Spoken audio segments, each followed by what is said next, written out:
What is up, guys? Welcome to Full Selection Videos. Today I'll be doing a prison talk, so the topic will be addiction in jail. So let's get into the video. So without further ado, let's go!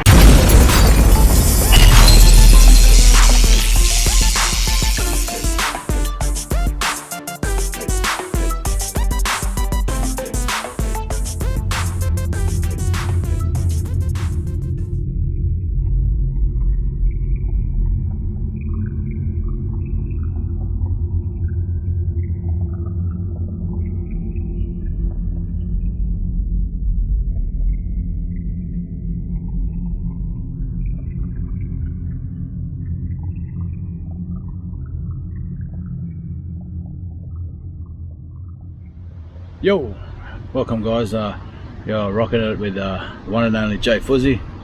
Welcome to Prison Talk. So today's topic is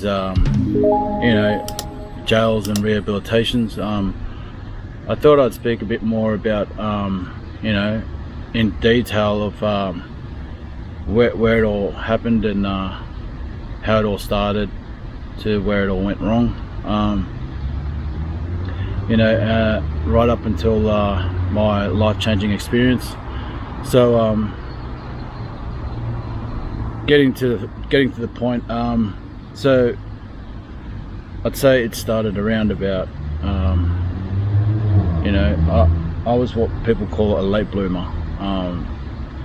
A late bloomer meaning that I didn't start getting incarcerated until I was the age of 21.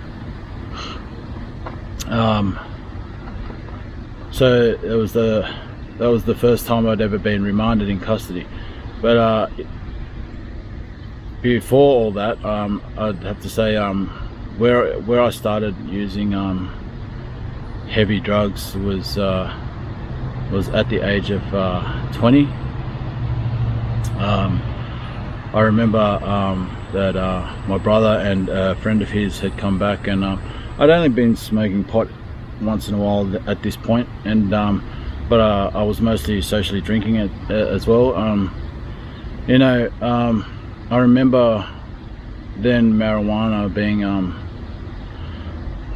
something that I wasn't feeling as much, and I remember I was smoking so much to the point where I wasn't even feeling anything. I would try and find people with the most chronic weed and still yet that I wasn't able to get that stoneness as I was when I had first started smoking marijuana. So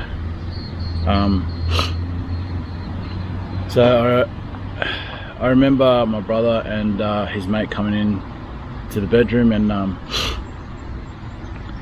I was just laying in bed watching TV, and I remember them asking what I was doing, and I just said I was chilling, and I remember they would pull out a little bag of white stuff, and at this point I was pretty curious at what they were up to. And I remember when they'd asked if I'd ever tried it, and I asked them what it was, and they just said, "Don't worry, this will help you sleep." So me being a big marijuana smoker, I was curious to try this, because especially when they said it's just like pot, or much stronger. So that sort of got my attention at that point. So they would pull out pieces of foil, and they would scoop up little match head points onto the actual foil, and what they called it, and what they probably still call it now, who knows, is chasing the dragon. That was the beginning of one of the worst choices I've made in my entire life.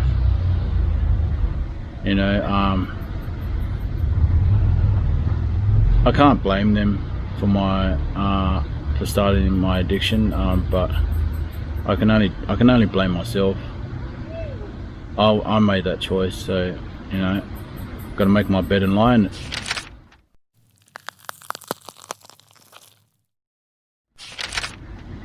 What was really bad is there was a guy that used to come around a lot. Not gonna name his name, but you know, he was a Fijian bloke, and I remember he used to come around a lot. I don't know whether he's alive or still, or if he's you know, because I keep hearing stories, you know, but that he's you know, that he's dead, or he's overdosed, or he's, you know, he's gone missing, or he's kidnapped. But it's crazy how many stories you'll hear when you're in addiction. So I remember he used to come around a lot, and you know, no one ever told me about the effects of withdrawals or withdrawing off any substance, so I had to find that out for myself. So I had to find out the hard way. So I remember this guy used to come around a lot, and you know, I remember he used to pull out a CD case, and he used to just pile it up and just smoke and smoke and smoke and smoke and smoke.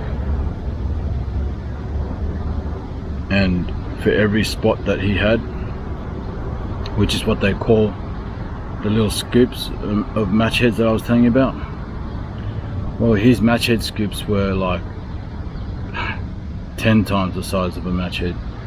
And I remember this guy would just smoke and smoke and smoke, and he would, for every spot he would have, he would give me one. Yeah, and because my brother was already using it at this point, I didn't take any notice of it. I thought it was just, you know, I thought it was just the generation is that at that point that's what they party with, you know, and that's what they have to you know, to enjoy themselves and have fun. But obviously the fun died for me as soon as I found out the effects of withdrawal, and I really started to feel it.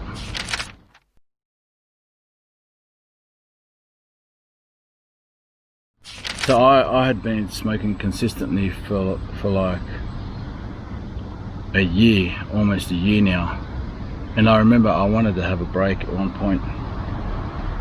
I felt like I was smoking too much, and I wasn't eating much, and you know, I was feeling sick all the time. I was always throwing up, and I don't know what it is with people with using heroin. It's like, you know, it's like they thrive off the spew and the sickness, and I don't know what for.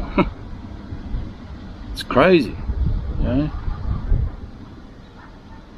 So I remember experiencing my first withdrawal, which was a year later after I decided I wanted to take a break on smoking, and man, did I feel it. I didn't know what the fuck was going on with my body. I didn't know what was happening to me. You know, it went as crazy as to me getting mum to take me to hospital because I didn't know what was wrong with me. And I honestly remember the doctor asking me if I'm taking any drugs or any illegal substance, and I just flat stick denied the whole thing because my mum's there, you know, and I didn't want her to find out. So, you know, even when the doctor said, you know, are you taking any drugs or illegal substance, still I was blinded by the fact that he was making a point of what was going on with me. But you know, having my mum there right next to me, I just couldn't bring myself to say that I was. But how did I not know that the doctor was trying to tell me that I was withdrawing? So,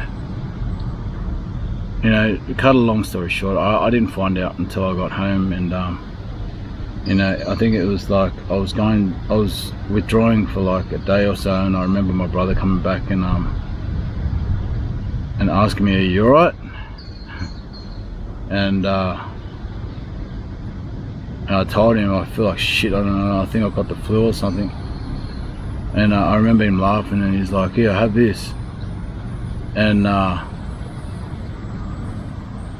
yeah, as much as I hate myself for this, but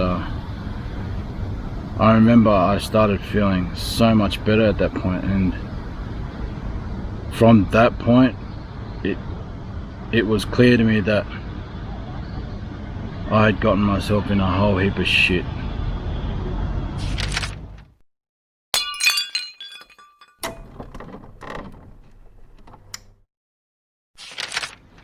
So my addiction had gotten worse from that point. I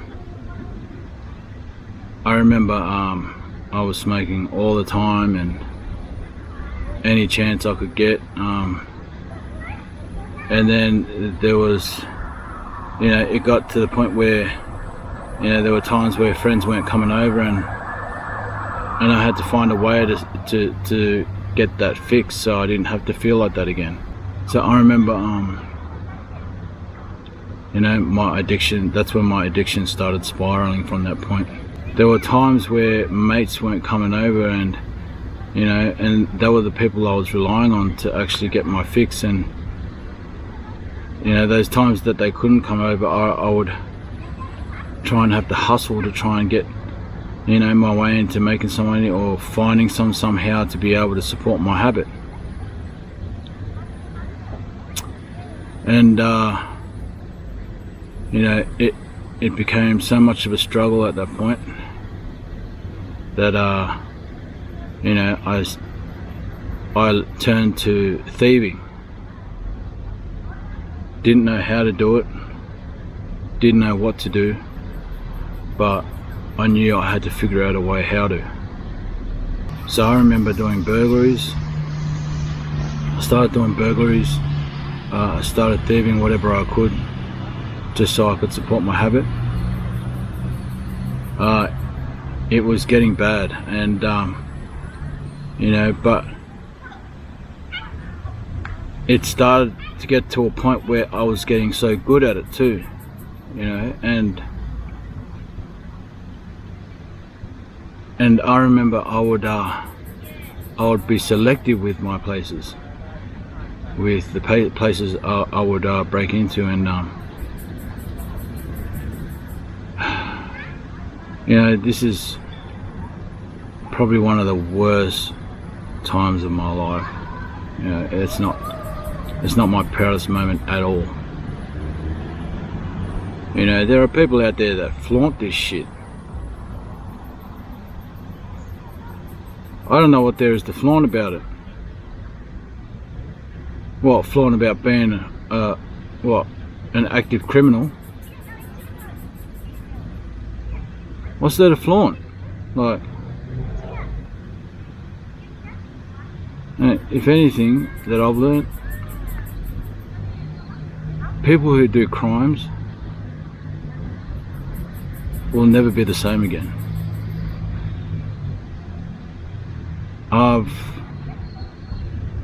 traumatized myself so much for all my crimes. I've put myself in situations after situations that my mental illness had gotten worse, and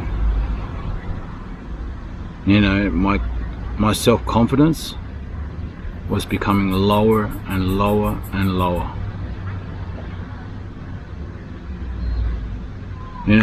Once you've got a criminal background, there's no turning back. I find it hard to pick up jobs. I find it hard to have people trust me, to find friends, build relationships.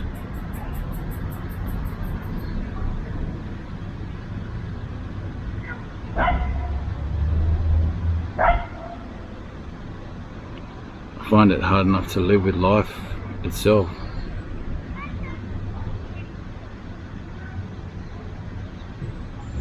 So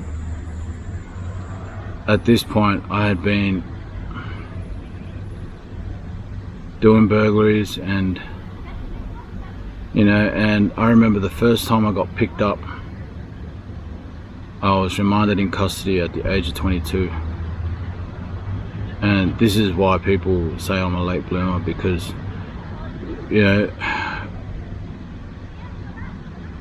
people in my circle I know that have picked up crime at the age of 14, 15, but I came into it a lot late. But yeah, not my proudest moment. So I remember I got picked up. That's right. So I remember the first time the police picked me up. They said they had to question me for a few things, so that I had to come in. So I remember going to the police station, and they got my fingerprints, and I didn't think anything of it, but I was only new to this crime scene, and all these burglaries I had committed, and not once did I think, oh, these guys are going to get me on it. So I remember when the day they took my fingerprints, and they questioned me, and I remember saying, I don't know nothing about the houses that they showed me. So they showed me about six. They showed me about 6 photos of houses that were burgled, all in the same area, all from around the same period. And I just remember denying everything about them, and not taking any notice of them getting my fingerprints for any other reason. But yeah, they after they questioned me, they let me go, and I remember it was probably about 2 weeks, 3 weeks that a warrant was issued for my arrest, and then they I think it was I was on my way to, that's right, I was on my way to the shops, the kind of shops, and I remember 3 or 4 cars pulled up and surrounded me, and I'd only just scored what I was about to use at that point. And keep in mind, I was fucking sick, I was really crook, and I had everything ready in my pocket. And when they pulled up,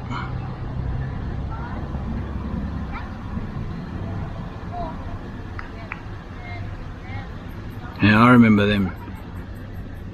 trying to swallow it, and seeing them slap it out of my hand, and they got me up against the phone booth and handcuffed me, and that was it. That was not only did I get charged for those burglaries, but I was charged for possession as well. So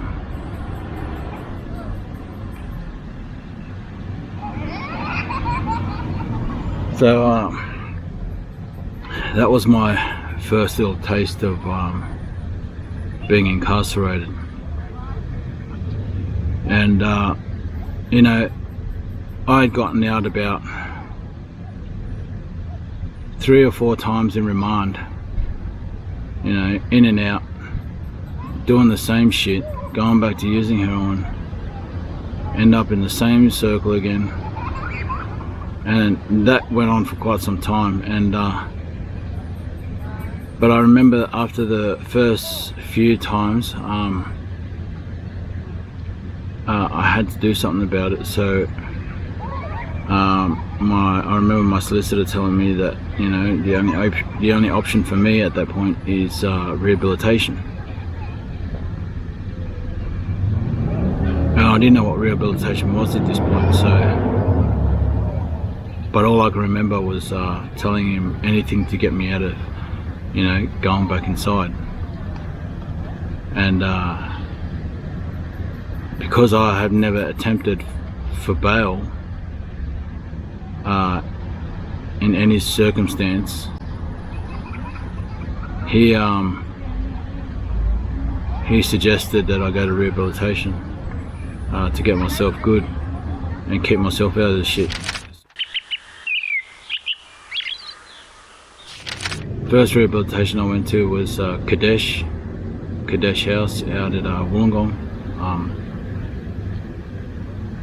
I remember I had to go to,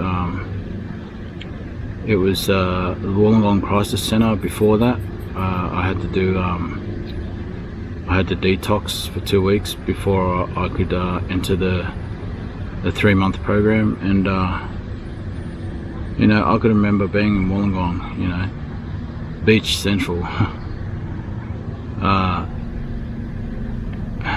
I remember it was amazing. It was such an amazing experience, you know, to be bailed out there and not have to be locked up inside. And I was going good, you know, I was going great.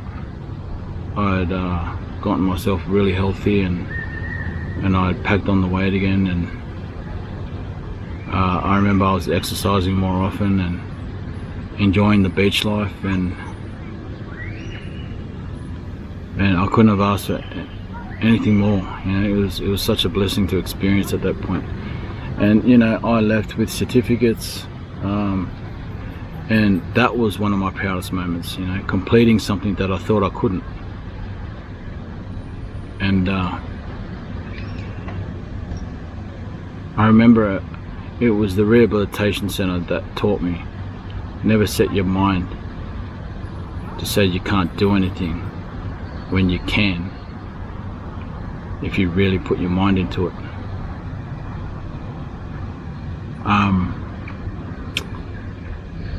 So I remember completing that program, coming home, everything was amazing. You know, everything was running swell, and then 6 months down the track, you know, you bump into the same friends again. But you can only blame yourself, can't you? So I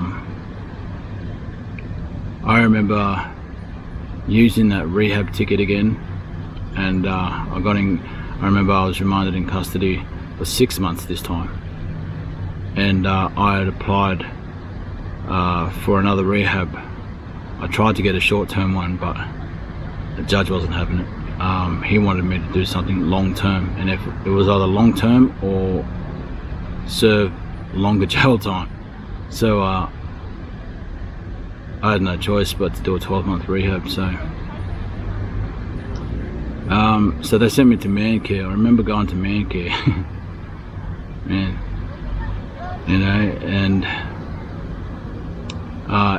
it was actually a quite good rehab. It was a nice rehab, but man, if I had to be honest, it was boring as shit. I mean, you know, the programs and the services are great, but when it comes to, you know, having your own time, like, there's absolutely nothing to do there. So I remember just working out a lot, you know, and you know, the people there, they were up to getting weekend leaves already, and I was, you know, I was stuck there with only a few blokes, so it wasn't. But you know what, I stuck it out. I did the best I can. But it was, I remember it was jumping the fence and escaping and going out to the clubs was what got me undone. You know, I felt like, you know, I was getting back to my healthy self again. You know, I'm feeling good, looking good, and I thought I could, you know, experience the night scene, you know, when it was lights out at the rehabilitation centre. And because I was in a caravan right out the back, right up next to the fence, it was easy for me to just hop the fence, and you know, but I had to make sure I was back before 6 o'clock, you know, when we get up for check-in. So I was doing that every weekend for about 6 weekends, and I remember that I got undone. You know, one of the residents spotted me jumping the fence, so they gave me up. Stop breaking! Yes, one of the residents gave me up, believe it or not. But yeah, I remember I had woken up when the staff members come and the counsellors come and wake me up, and I was hungover as shit. And you know,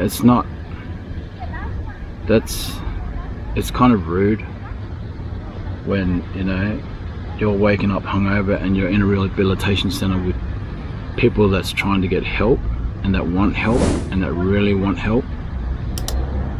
I find that it's really rude to do what I did. That was just extremely disrespectful for me to do what I did. It was wrong of me, and I look back at it now thinking, you know, what's the big deal? Like it's not like I'm using drugs.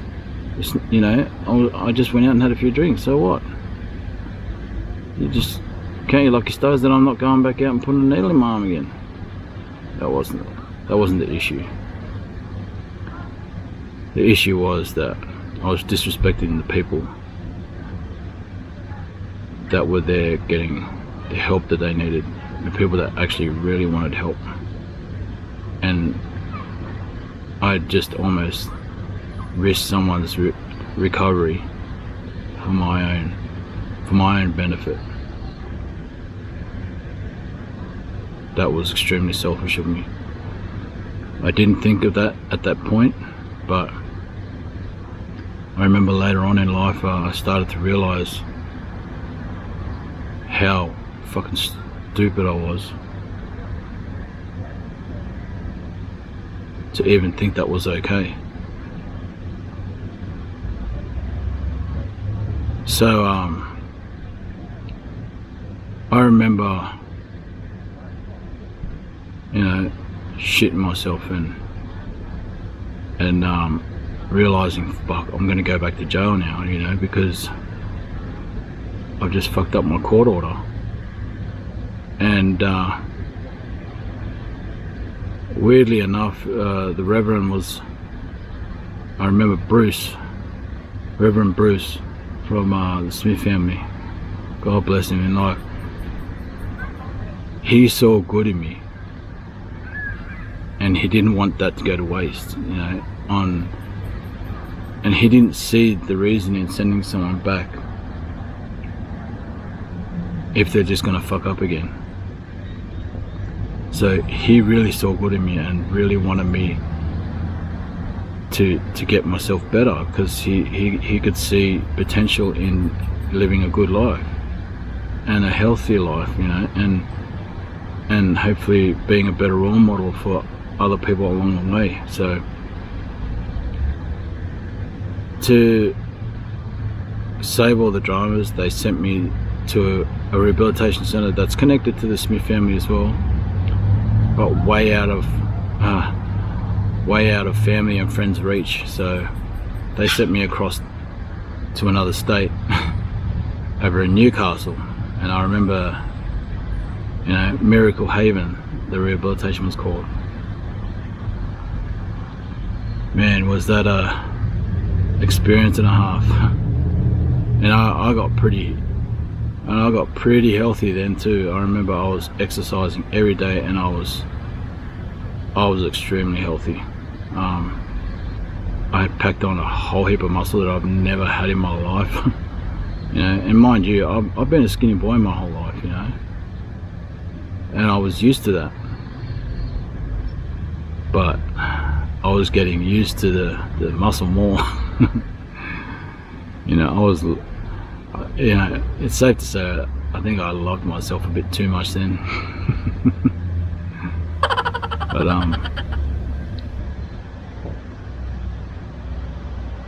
for someone who loved himself a bit too much, I still had a low self-esteem when it come to meeting girls or meeting new people. Don't know why, but I guess it has a lot to do with my mental health. It's always been a struggle for me, my mental health. My depression and anxiety has always had the better of me, but since I've been talking to the camera more and telling my story, it's been such a mind relief to be able to be open and honest to you guys about my past experiences and what I've had to struggle with, and just, you know, getting that weight off my shoulders. And I had a lot of weight. To get off my shoulders.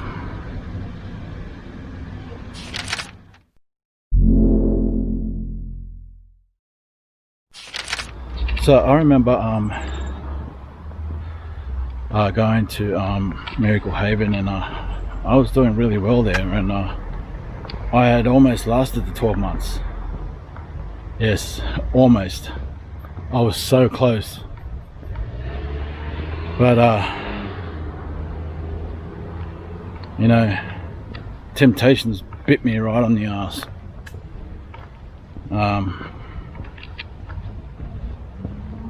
I can remember I met a guy there, Shane, and man, me and him kicked it off like a house on fire. You know, we ended up becoming really good mates, and just remember the time I said that I was loving myself a bit too much. Well, yeah, well, because, you know, I was training with him every day as well, and I remember we were both feeling good about ourselves, and you know, I feel shit at this point, because this was someone who was really wanting help, and, you know, this was someone who actually, young bloke, you know, he was in his I remember at this point I was 24 and he was 19, 20, and he'd had a problem with alcohol his whole life. And you know, as shit as I feel to even think about this again, you know, I remember I could have saved him. I went out and stayed with him on one of our weekend leaves, and I remember we had planned this while we were in the rehab too. I remember we were in the same cottage, and I remember we had planned this, and I should have known better for someone who was having a problem with alcohol for most of his life. I shouldn't have been so easily tempted to want to you know, go out clubbing and experience Newcastle city life, you know. And because I never had a problem with alcohol, you know, I felt like you know, I could have saved him, because like I said, when we planned this weekend leave together, the rehabilitation team had no no fucking idea of what was going to happen and what me and Shane had planned to do on our working leave. And for all they know, I was going to stay. I was travelling back to my parents to stay for the weekend. We left Friday 4:30 and we had to be back by 6 Sunday night. And I remember, because from their understanding, Shane was supposed to go back to his parents' place, or his grandmother's place, sorry. And we had planned this, and I remember we had saved up every bit of money that we could get from our, money that we were getting sent from families and stuff, and we'd save that up, and we got a hotel room, in the Newcastle city, and we went out and partied.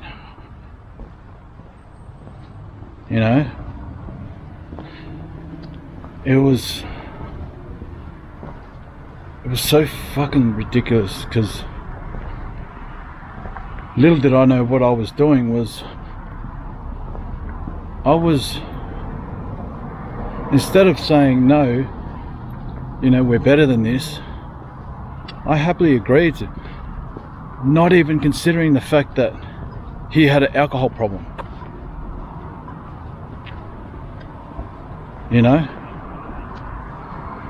So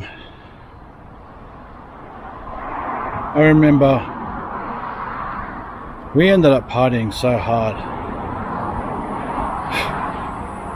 and these are guys that are supposed to be in rehab, you know that. I was 9 months in completion. I had 2 months left, and I remember Shane took off with some chick, and I couldn't find him anywhere, right? And I was getting really worried. So at this point I freaked, and I was late to getting back to check in. And I remember coming back and signing in really late, and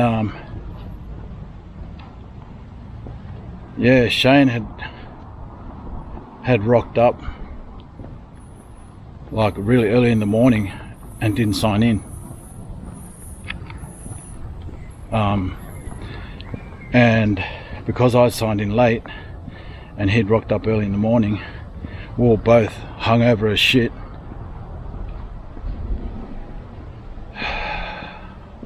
Stupid. So they put us both in the office and put 2 and 2 together. They just weren't having it. They didn't want to hear any excuses.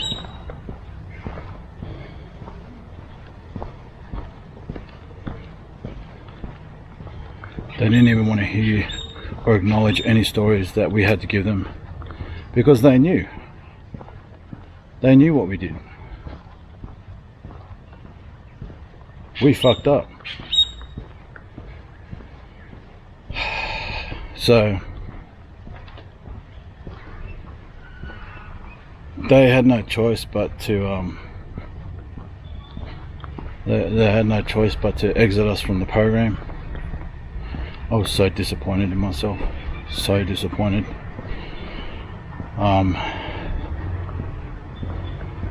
So they called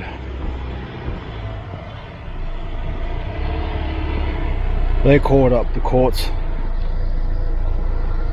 and they had to cancel my my bail conditions to complete the rehabilitation center. And knowing that they did that, I remember them coming to the office and saying that we'll refund you for your last month or last few months, but when you get to Canberra you have to report yourself back to the police station. That was my fear, so I ended up going on the run, and because I was up in Newcastle I ended up staying in Sydney. And you know, if you guys have watched my last videos, that was around the time I went homeless in Parramatta and started committing crimes there.